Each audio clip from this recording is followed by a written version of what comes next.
25 তারিখের ম্যাচের আগে জানা গেল বড় ইনজুরিতে নেইমার জুনিয়র খেলতে পারবেন না এই মৌসুম। তাতে যেমন সান্তোসের কপালে চিন্তার ভাঁজ, নেইমারেরও বিশ্বকাপ খেলার স্বপ্নও যেন ফিকে হয়ে যাচ্ছিল।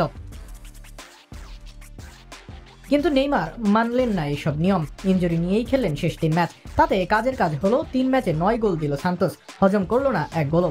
টেবিলের 18 নম্বর থেকে শেষ করলো 12 নম্বরে এসে। শেষ 3 ম্যাচে নেইমার করলেন 5 গোল অ্যাসিস্ট।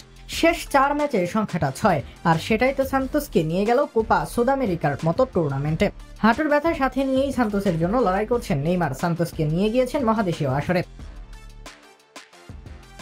আর যে কারণে সান্তোস ভক্তরাও নেইমারের প্রতি জানিয়েছেন ভালোবাসা। এক ভক্ত তো সেই ভালোবাসার টানে বলেই দিলেন, নেইমার তুমি আমার এক হাঁটু নিয়ে যাও। নিজের হাঁটু না থাকলেও নেইমার খেলুক, এটাই চাওয়া ছিল তার। নেইমার অবশ্য এটাকে জবাব দিলেন রসিকতার সুরে, বললেন একটি নয়, আমার তোমার 2টি হাঁটুই দরকার। হয়তোবা 2 হাঁটুতেই সমানভাবে ব্যথা অনুভব করছেন নেইমার, আর সেখানেই রসিকতার সুরে যেন জানালেন নিজের অবস্থার কথা। সান্তোসের ম্যাচের পর ঘটে এমন অবস্থা, টিএনটি স্পোর্টসে আসে সেই উক্তি।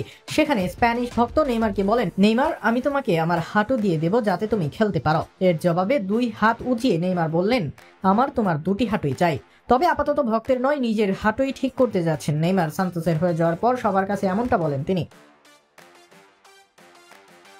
এখন সময় রিল্যাক্সের। একই সাথে ইনজুরির জন্য সান্তোসের হয়ে নিয়মিত ম্যাচ খেলতে পারেনি, শেষের দিকেও ছিলেন অর্ধফিট। তাতে সান্তোসের উপকার হলেও সেলেসাও কোচ কার্লোর যে কড়া বার্তা আছে, কাউকে খেলতে হলে হতে হবে পূর্ণ ফিট। সেই ফিটনেসের তাড়নায় এবার ছুরিকাচির নিচে বসছেন নেইমার। সুস্থ হয়ে 100% ফিট হয়ে নেইমার আসুক বিশ্বকাপে, এটাই চাওয়া সব সেলেসাও ভক্তদের।